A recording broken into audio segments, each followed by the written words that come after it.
Ոնց են բյուջեի հավաքագրումները, պարոն Հակոբյան։ Բավական լավ, պարոն վարչապետ, երկնիշ աճերը, որոնք որ բարբերաբար խոսում ենք այս նիստերին պահպանվում են ու արդեն ընդհուպ մոտեցել ենք ծրագրին, ամսի 20-ին իհարկե մուտքերի արդյունքներով ավելի հստակ պատկեր կունենանք, իսկ ՀԴՄ-ների մասին, որ խոսեցիք, այդտեղ էլ պատկերը բավական լավն է ու բոլոր կտրոններով քանակով եթե նայենք 18%-անոց աճ ունենք, հասույթով 11%-անոց աճ ունենք, բայց այստեղ ուրախալին նա է, որ անկանխիկի վարքագիծը կտրուկ փոխվել է առևտրում եւ այս թվերի համեմատ կտրոնների քանակով անկանխիկի 52%-անոց աճ ունենք, իսկ հասույթների 31%-անոց աճ ունենք, այսինքն այս կտրոնների եւ հասույթների ՀԴՄ մեծ մասը ապահովում է անկանխիկի միջոցով, անկանխիկ վճարումների միջոցով։ Վատ լուր ունեմ ձեզ համար, պարոն Հակոբյան։ Այն որ վարչապետի աշխատակազմից գնացել են բան առնելու, ասել են դե եթե կանխիկով կտակ փողը ուրիշ գին է, եթե քարտով կվճարեք ուրիշ գին։ Հիմա ես ավելի եմ հակվում,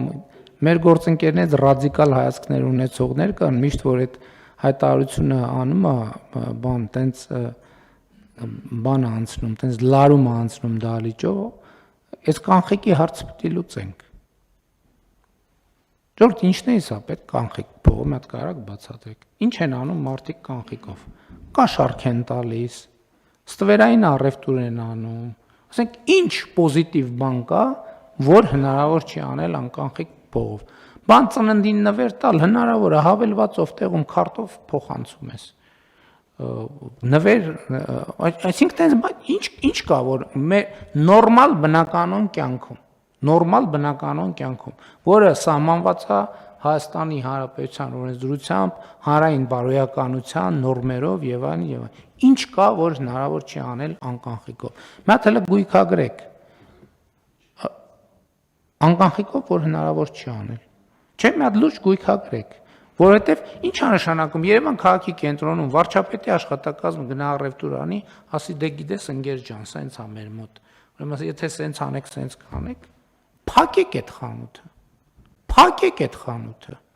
Ձևը գտեք, փակեք այդ խանութը։ Ստուգելու եմ, չգիտեմ, ասածս ինչքանով է, փակեք այդ խանութը։ Այդ խանութում առևտուր պետքա չլինի։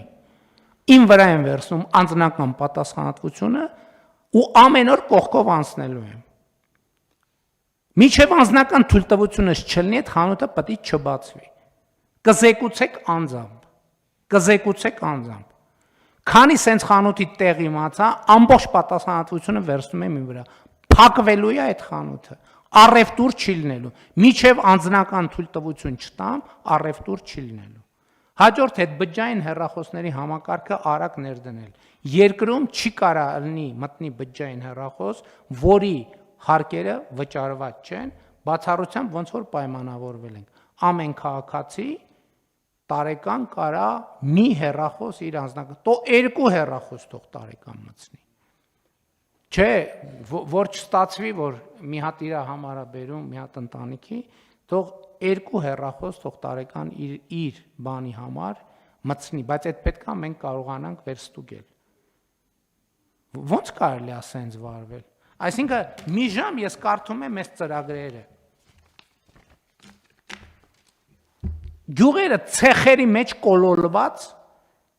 ցեխից դուրս են գալիս։ Մի հատ էլ ասում են, հա ինչ են անում, ասֆալտ են անում, էլի։ Որովհետև իրանց պատկերացման մեր քաղաքացին, մեր գյուղացին պետքա ցեխի մեջ ապրի։ Բանի ռեզինի սապոգները միջև ծնգից վերև հակած տնից դուրս գալու համար պետքա էսա։ Ու այն մարդիկ, ովքեր վարվում են, ոնց կարա երկու տենց բան լինի, որ մտնի խանութ, այդքան համարձակություն ունեն մարդիկ։ Ստեղ պետություն չկա, ստեղ կառավարություն չկա, ստեղ բան պետական եկամուտների կոմիտեի բան չկա։ Էս ինչ ձև է ընդհանրապես։ Շատ լավ։ Համեցեք։ Պարոն վարչապետ, դուք որ ընթերցում եք, իմ մեջ sense այսպիսի հարց առաջացավ էլի։ Ես հիշում եմ այն ժամանակ, որ ներմուծում ենք տուֆ քարով սալարկումը, ես ինքս դրա շատ ջատագովներից էի, էլի։ Հիմա արդեն որոշակի ժամանակ է անցել։ Հետաքրքիր է արդարացնում է նաև ժամանակի փորձությունը եւ նաև դե գին որակ բարաբերակցություն։ Ճիշտն ասած, ես այսքան ընթացքում մենակ մի տեղ եմ լսել, որ այդքան էլ լավ չի աշխը։ Մնացած բոլոր տեղերը ոնց որ թե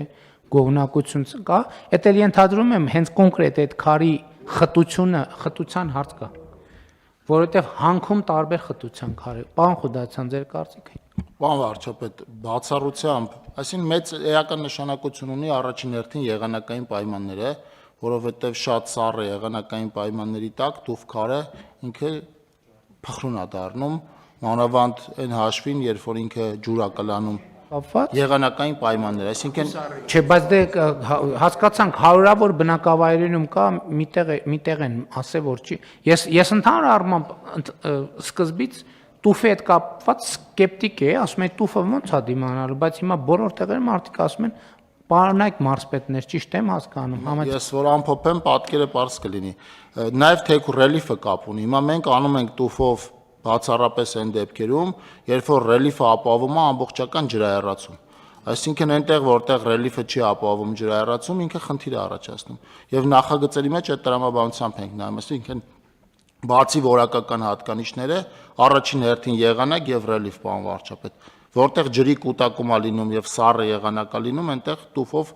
միջկայացական անձնաժողովը նախագծմանը պետք է ուշադրություն դարձնենք, որովհետեւ կապված մնացած բաներից։